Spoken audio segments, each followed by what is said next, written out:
못하는 사람들이 있대요. 참 세상에 그런 일도 있습니다. 이제 전문 용어로 하이리스토필리아라고 그러고 또 보니 앤 클라이드 증후군이라고도 그렇게 이야기를 합니다. 흔히 여자들이 나는 나쁜 남자에게 마음이 끌려.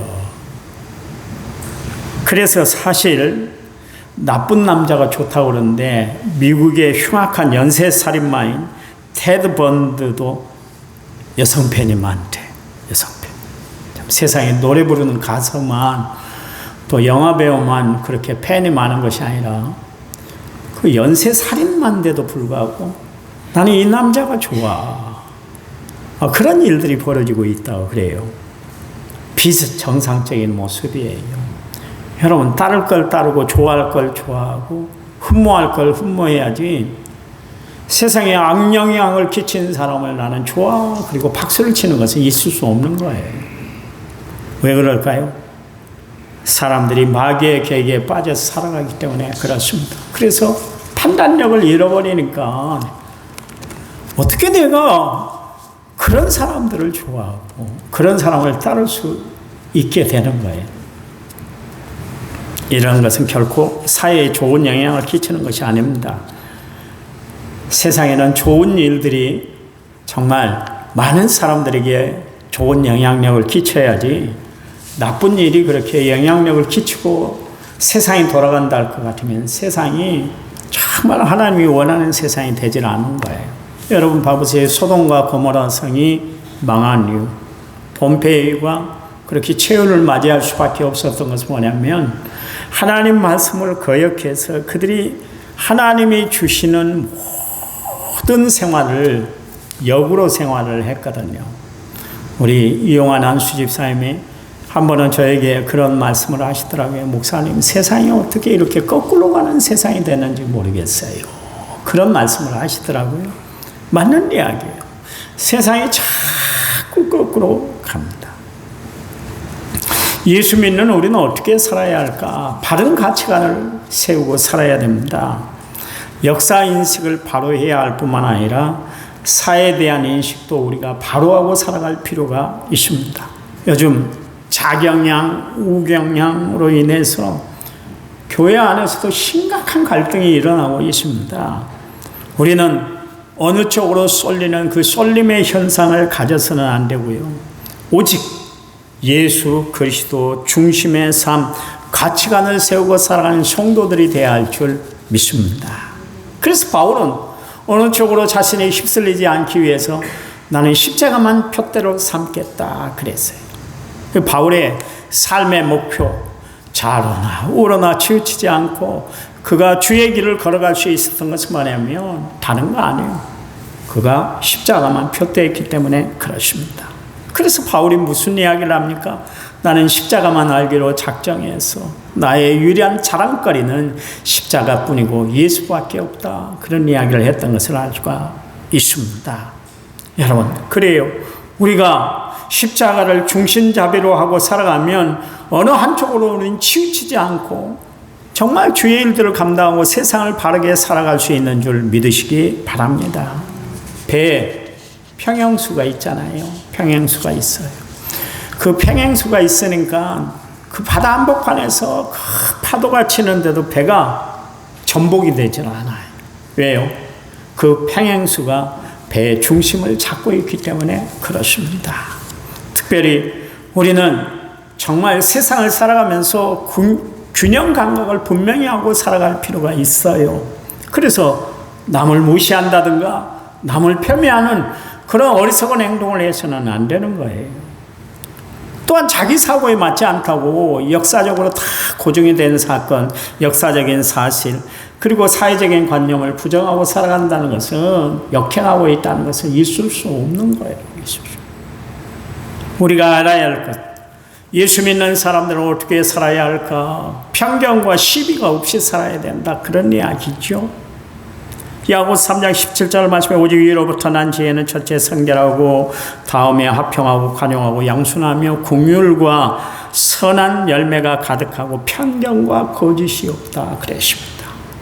주님이 우리에게 요구하시는 성품이 있는데 한쪽으로 치우치는 편견, 그리고 일방적으로 매도하는 시비가 없어야 된다. 그렇게 이야기를 하고 있습니다. 무슨 이야기예요? 중심 잘 잡고 살라는 거예요. 중심 잘 잡고. 여러분, 초대교회에 얼마나 혼란과 핍박이 많았어요. 사람들은 별 이야기를 다 했을 거예요. 우리 이대로 앉아 있어서는 안 됩니다. 우리 데모합시다. 나갑시다. 그래서 로마 정권을 향해서 우리의 목소리를 높여야 될 거예요. 우리 그대로 앉아 있다가 이렇게 죽을 수는 없잖아요. 우리 후손들에게 좋은 세상을 열어줘야 되는데 이렇게만 살아서는 안 되잖아요. 우리 데모합시다. 그리고 데모하들 안 왔었어요. 왜냐하면 편견과 그들에게 시비가 없었기 때문에 그랬습니다. 오직 하나님의 때를 기다렸던 것을 알 수가 있습니다. 빌립보서 2장 14절 말씀에 모든 일에 원망과 시비가 없이 하라 그랬습니다. 여러분, 예수님이 이 땅에 오신 이유가 왜 이 땅에 평화를 주시기 위해서 예수님이 이 땅에 오신 줄 믿으시기 바랍니다. 모든 사람이 공평하신 하나님의 은혜를 누리고 살게 하기 위해서 예수님이 이 땅에 오셨어요. 그래서 예수님은 특별히 당시에 편견에 사로잡혀 살았던 바리새인들과 서기관들을 향해서 엄한 질책을 했던 것을 알 수가 있습니다. 왜요? 편견은 사람들에게 악한 영향력을 끼치기 때문에 그렇습니다. 보세요. 편견은 오해를 낳고요. 또 더 많은 사회적인 갈등을 낳고 있는 것을 알 수가 있습니다. 아주 시끄럽잖아요. 뉴스가 그 현장에 안 가서 그렇지 뭐. 어떤 교수님이 그러더라고요. 목욕탕에서 만났는데 목사님, 서울에 지금 올림픽 체육공원 앞에 난리도 그런 난리가 없다고 그럽니다. 그런 이야기를 해요. 한쪽으로 치우쳐서 네 이야기는 내가 안 들어. 내 이야기가 최고야. 그러면서 남 이야기 안 들으려고 그래요. 그러니까 내 생각만 옳다 그래서 그렇게 데모하고 매번 세상이 시끄럽게 만들고 있잖아요. 왜 그럴까요? 한쪽으로 치우쳤기 때문에 그러는 거예요. 사회심리학에 소박 실제론이 있습니다. 사람들은 자신이 그 현실을 편견 없이 객관적으로 나는 잘 살고 있다고 생각을 해요. 그래서 다른 사람들은 다 의견이 맞지도 않고 다른 사람이 하는 이야기는 다 왜곡되었기 때문에 들을 필요가 없다. 그렇게 이야기하는 것이 소박 실제론입니다. 그러니까 자신의 생각이 옳다고 생각하기 때문에 남의 의견을 받아들이려고 하지 않고 자기 의견에서 한치도 양보를 하려고 하지를 않아요. 나이브 리얼리즘이라는 이 소박 실제로는 뭐가 문제인가? 나만 옳다는 거예요. 나만. 다른 사람은 다 틀렸다는 거예요. 내가 어떤 일을 결정하고 나서 지금도 후회를 하고 있는데 교인들이 그때 저에게 조언을 했어요. 내가 안 들었어요. 목사라는 그 직위 때문에 내가 혹시나 교인들 이야기 듣고 내 자리가 그냥 계속 밀려나면 안 되니까 아니요. 내 이야기가 맞아요. 내 뜻대로 하세요. 그랬는데 나중에 지나고 보니까 지금도 후회를 해요. 나만 옳은 게 아니다니까. 세상 살아가면서 여러분 나만 옳은 게 아니에요. 나만 잘 살고 있는 것이 아니에요. 남이 지적해 줄 때 그 내용을 살필 줄 아는 사람이 현자고 그 사람이 지혜로운 사람이야. 내가 나를 못 보잖아요. 근데 남은 나를 다 살필 수가 있는 거예요. 그러니까 나만 객관적으로 보고 나만 잘 살고 나만 생각이 좋은 것이 아니에요. 여러분 두루 살필 수가 있는 성도들이 되어야 할 줄 믿습니다. 보세요. 예수님 당시에 바리새인들이 그랬잖아요. 그들은 장로의 유전을 하나님 말씀보다 더 높이 평가를 했어요. 그래서 이 땅에 오신 예수님도 자기들 눈에 들지를 않았다. 그런 이야기예요. 한 번은 제자들이 음식을 먹는데 손을 안 씻고 먹는 거예요. 손을 안 씻고. 그게 지적거리가 됐어요. 마태복음 15장 1절에 2절 말씀에 그때 바리새인들과 서기관들이 예수께 나와 이르되 당신의 제자들이 어찌하여 장로들의 전통을 범하나이까? 떡 먹을 때에 손을 씻지 아니하나이다. 그렇게 이야기를 했어요. 그러니까 예수님이 바리새인들과 서기관들의 그 질문에 대해서 예수님이 말씀하시는데 마태복음 15장 3절에서 20절 말씀에서 이런 이야기를 하셨어요. 대답하여 이르되 너희는 어찌하여 너희의 전통으로 하나님의 계명을 범하느냐? 하나님이 이르셨으되 내 부모를 공경하라 하시고 또 아버지와 어머니를 비방하는 자는 반드시 죽임을 당하리라 하셨거늘 너희는 이르되 누구든지 아버지에게나 어머니에게 말하기를 내가 드려 유익하게 할 것이 하나님께 드림이 되었다 하기만 하면 그 부모를 공경할 것이 없다 하여 너희의 전통으로 하나님의 말씀을 폐하는도다. 그랬어요. 무슨 이야기냐면 그 당시에 고르반 제도가 있었습니다. 그래서 자기 재산의 일정액을 하나님 앞에 바치는 거예요. 돈이 없잖아요. 그러니까 나는 부모를 모실 힘이 없어, 돈이 없어. 그래서 나는 내 부모를 모시지 않을 거야. 그런 제도, 그게 바로 고르반 제도였어요. 이게 어디서 나왔는가? 하나님이 말씀하신 거 아니에요. 장로들이 정한 법이었습니다. 봐라, 너네가 하나님을 잘 섬긴다는데 이 짓이 잘하는 거냐? 성경에 분명히 말씀하고 있잖아. 내 부모를 공경하라 그랬는데 하나님 섬긴다는 명목으로 부모 공경을 등한히 하면 이건 하나님 믿는 백성의 모습이 아니야. 주님이 그걸 지금 지적을 해주고 있는 거예요. 그러면서 외식하는 자들아 이 사야가 너희에게 관하여 잘 예언하였도다. 일렀을 때 이 백성이 입술로는 나를 공경하되 마음은 내게서 멀도다.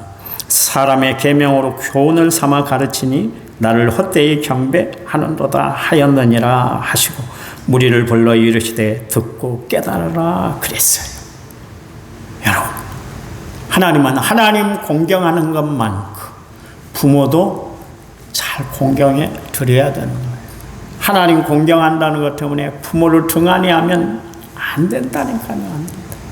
제가 한번 이야기를 했잖아요.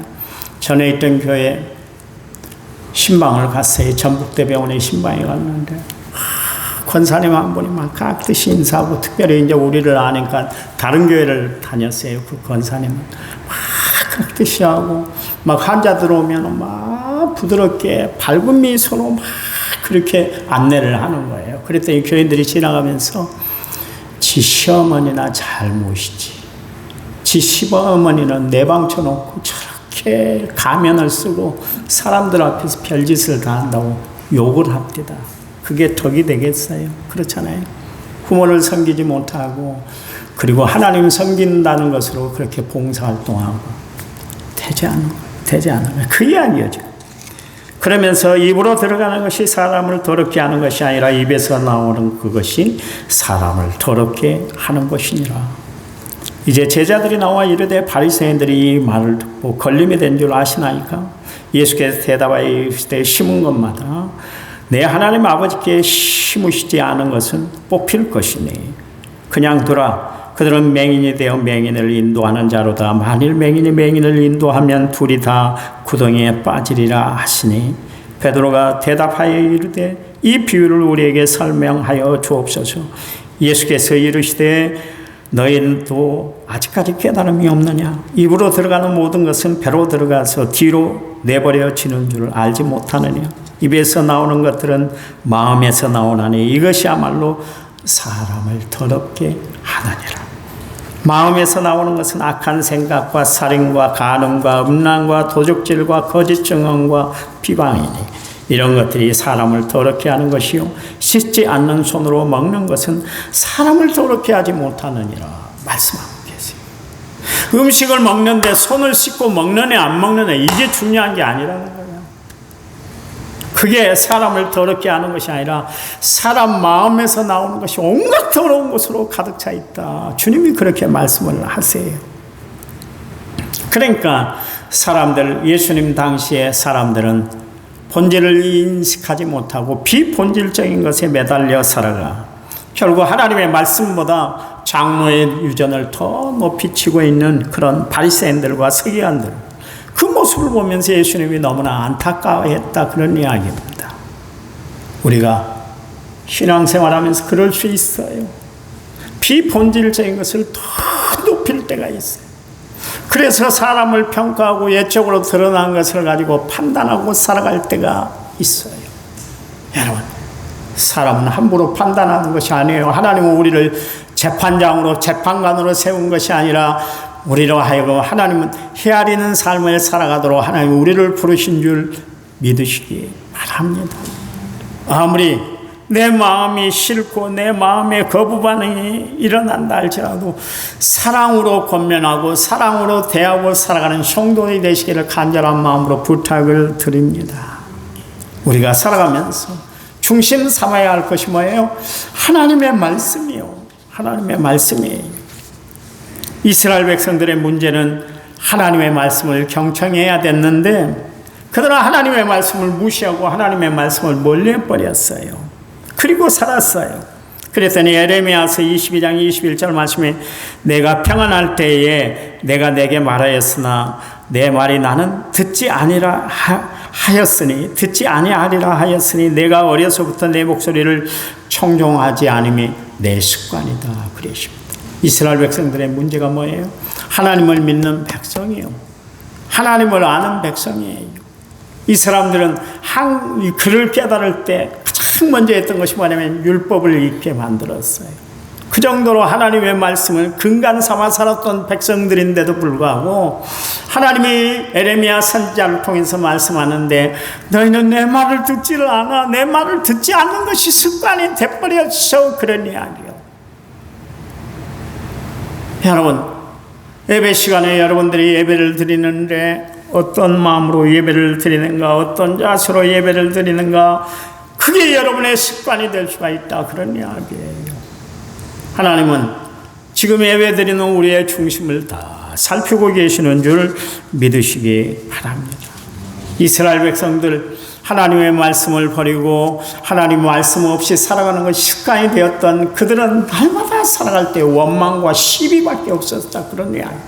여러분, 하나님의 말씀이 그 삶을 지배하지 않으니까 당연히 원망하고 시비가 붙을 수밖에 없는 거 아니겠습니까? 그렇잖아요. 내가 하나님의 은혜로 살아가고 하나님 말씀 근간 삼아 살아감으로 말미암아 날마다 기쁘고 즐거움이 넘친다면 원망은 물러가게 돼 있는 거예요. 내 삶 가운데 하나님의 말씀이 함께하지 못하기 때문에 세상을 바라보다가 원망하고 불평하고 그렇게 살아가는 거예요. 그러니 여러분이 붙들어야 할 것은 하나님의 말씀인 줄 믿으시기 바랍니다. 이처럼 지나친 편견은 지나친 고집을 낳고 결국 하나님의 말씀을 어기게 만드는 것입니다. 여러분, 신앙생활의 가장 위험한 적은 편견이에요. 이 편견이 이방인들에게 전해져야 될 하나님의 말씀을 전하지 못하도록 만들었잖아요. 그 사건은 뭐예요? 요나의 사건이 아닌가? 그렇잖아요. 그러나 하나님의 명령이 니네에 가서 하나님의 말씀을 전하라. 그랬는데도 불구하고 하나님의 말씀, 하나님의 명령을 그가 거역하고 말았어요. 그리고 정반대의 길, 다시스로 그렇게 도망가고 말았던 것을 알 수가 있습니다. 그러나 그가 고통당하고 나서야 그제서야 하나님의 말씀을 전하게 됐어요. 편견은 이처럼 하나님의 말씀까지, 하나님의 뜻까지 거스르게 만든다. 그런 이야기입니다. 지금 우리가 살아가는 이 시대의 이 사회는 지나친 편견에 사로잡혀 있습니다. 예수 믿는 우리가 깨트려야 할 거대한 장벽이 바로 편견이에요. 여러분은 편견이 없으시기 바랍니다. 사람을 대할 때 누구를 대하든지 간에 똑같이 대하세요. 가끔 제가 그런 이야기를 들을 때가 있어요. 목사님은 부자만 좋아하는 것 같다. 교회 열심히 일하는 사람만 특별히 챙기는 것 같다고 그런 이야기를 하실 때가 있는데 저는 그렇지 않아요. 모르겠어요. 내가 비춰진 모습이 그렇게 비춰졌기 때문에 내가 그런 이야기를 들었겠죠. 그러나 저는 그렇지 않으려고 해요. 여러분, 강단이 편견으로 가득 차서도 안 되고 내 삶이 편견으로 가득 차서도 안 되는 거예요. 또한 시비가 없어야 됩니다. 괜시리 시비를 일삼는 사람이 있어요. 잠언 26장 21절 말씀에 술붓 위에 숯을 더하는 것과 타는 불에 나무를 더하는 것 같이 다툼을 좋아하는 자는 시비를 일컫느니라 그랬습니다. 흔한 일로 시비를 걸어. 그게 싸움거리가 되는 사람들이 있어요. 여러분, 우리는 시비거리를 찾으러 다니는 사람들이 아니라 화목한 일에 힘쓰고 살아가는 성도들이 되어야 할 줄 믿습니다. 나보다 남을 낮게 여기면 시비가 붙을 수가 없어요. 디모데후서 2장 22절 말씀에 의의한 믿음과 사랑과 화평을 따르라 그랬고, 베드로전서 3장 11절 말씀에서 악에서 떠나 선을 행하고 화평을 구하고 그것을 따르라 그랬습니다. 골로새서 1장 20절 말씀에 그의 십자가 피로 화평을 이루사 만물 곧 땅에 있는 것들이나 하늘에 있는 것들이 그로 말미암아 자기와 화목하게 되기를 기뻐하십니다 그랬습니다. 여러분, 예수님이 십자가 위에 못 박혀 피 흘리신 이유가 뭘까요? 그것은 하나님과 인간 사이에 화평을 이루시기 위해서 예수님이 그 엄청난 고난, 아픔, 시련, 애로움, 절망, 좌절을 다 느끼셨잖아요. 그래서 그 하나님을 믿는 사람들, 그리스도의 십자가 공로로 살아가는 그의 백성들에게 하나님이 원하시는 것이 하나가 있는데, 그것은 화평한 삶을 살아라, 화목을 중심으로 해서 살아라, 그렇게 이야기를 하고 있습니다. 그래요. 로마서 5장 1절 말씀에 그러므로 우리가 믿음으로 의롭다 하심을 받았으니 우리 주 예수 그리스도로 말미암아 하나님과 화목을 누리자 그랬습니다.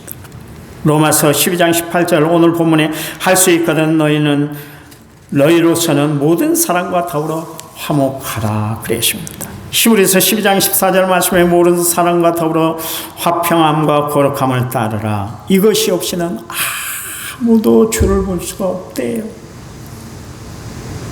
여러분, 하나님을 볼 수 있는 사람, 하나님의 역사를 체험하고 살아가는 사람은 어떤 사람인가? 화목한 사람, 화평함을 추구하는 사람, 거룩함을 추구하고 살아가는 사람, 하나님의 그를 찾고 만나주신다, 그런 이야기입니다. 여러분, 하나님이 함께하는 곳 어디예요? 화목한 곳입니다. 성 프란치스코가 이런 시를 썼잖아요. 우리 잘 알지 않습니까? 주님, 저를 평화의 도구로 써주소서. 미움이 있는 곳에 사랑을, 다툼이 있는 곳에 용서를, 분열이 있는 곳에 일치를, 의혹이 있는 곳에 신앙을, 그릇됨이 있는 곳에 진리를, 절망이 있는 곳에 희망, 어둠의 빛을, 슬픔이 있는 곳에 기쁨을 가져오는 자가 되게 하소서. 위로받기보다는 위로하고, 이해받기보다는 이해하며, 사랑받기보다는 사랑하며 살게 하여 주소서. 우리는 줌으로써 받고 용서함으로써 용서받으며 자신을 버리고 죽음으로써 영생을 얻기 때문입니다. 그랬어요. 언제나 이 시를 읽으면 정말 평화의 모습이 내 마음속에 가득하는 것을 알 수가 있습니다. 이런 기도가 바로 오늘 우리가 하나님 앞에 드려야 할 기도인 줄 믿습니다. 분명히 알아야 할 것은 우리가 살아가면서 이 화목하게 하는 삶, 화평을 누리고 살아가는 삶은 내 마음대로 되는 것이 아니에요. 여러분, 원수를 보면 두 주먹이 확 쥐어지는 것이 우리의 마음 아닙니까? 싫은 사람을 만나면 눈이 해피하는 것이 우리의 모습 아닙니까? 미운 사람을 만나면 내 몸이 먼저 거부 반응을 일으키고 있지 않습니까? 이게 모든 사람들이 반응하는 모습들이에요. 그런데 하나님의 사람들을 보시기 바랍니다. 사랑의 원자탄이라는 손양원 목사님, 1948년 두 아들을 여순 반란 사건 때 잃었잖아요. 그의 아들을 죽였던 그 안재선이라는 사람을 양아들로 모셨을 뿐만 아니라, 양아들로 그렇게 받아들였을 뿐만 아니라 그를 신학가게에서 목사가 되게 하셨어요. 그러면 어떻게 이런 일이 가능해요? 원수를 아들 삼았다니까, 원수를 아들 삼았다. 여러분, 그럴 수 있어요. 아까 제가 말씀드렸잖아요. 원수를 보면 두 손이 확. 어떤 사람은 그렇다, 내 눈에 흙이 들어올 때까지 용서 안 할 거야. 그런 사람도 있어요. 그런데 손양원 목사님은 우리의 생각, 우리의 감정을 뛰어넘어 하나님의 선한 역사를 베풀었던 것을 알 수가 있어요. 그분도 우리와 똑같은 성정을 가지신 분인데 어떻게 그렇게 용서와 화해가 가능했을까? 그리스도의 사랑이 이 손양원 목사님을 강건했기 때문인 줄 믿으시기 바랍니다. 손양원 목사님이 그가 우리가 바라봤던 것이 예수님이에요. 그분은 십자가에 달리신 예수님만 바라봤기 때문에 용서가 됐고 화해가 됐다, 그런 게 아닙니다. 오늘 우리가 세상을 살아가면서 날 위해 십자가에 못 박혀 돌아가신 예수님을 바라보고 살아갈 필요가 있어요. 그 십자가는 화목의 십자가, 화평의 십자가, 은혜의 십자가, 감사의 십자가가 되는 줄 믿으시기 바랍니다. 그래서 히브리서 기자는 믿음의 주여 또 온전케 하시니 예수님을 바라볼 것을 우리에게 권면하고 있지 않습니까?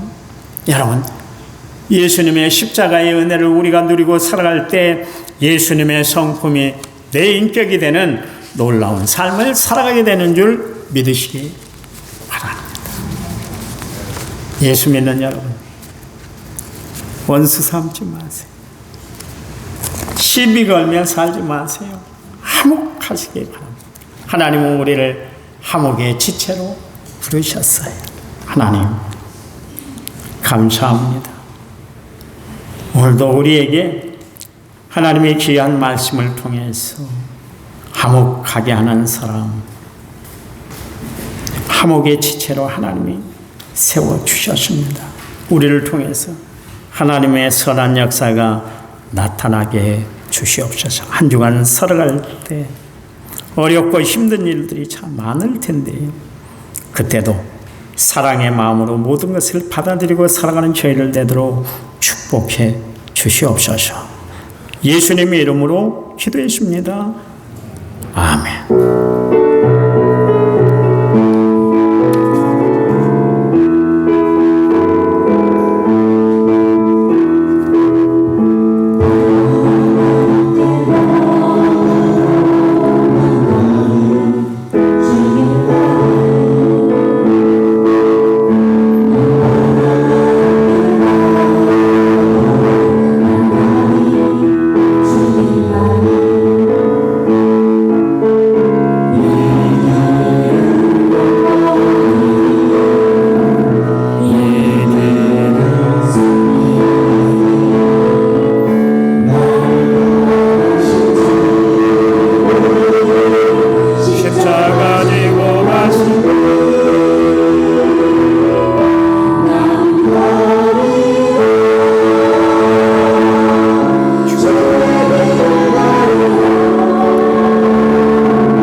가지를 말씀을 드리는데요. 하나는 그 청보리 4kg에 10,000원이랍니다. 저 어려운 시골 교회에서 도움을 좀 요청을 했어요. 사실 분들은 우리 사모에게 개수를 이야기를 하면 다음 주에는 배달이 되지 않을까 생각합니다. 청보리가 아니라 찰보리 4kg에 10,000원입니다.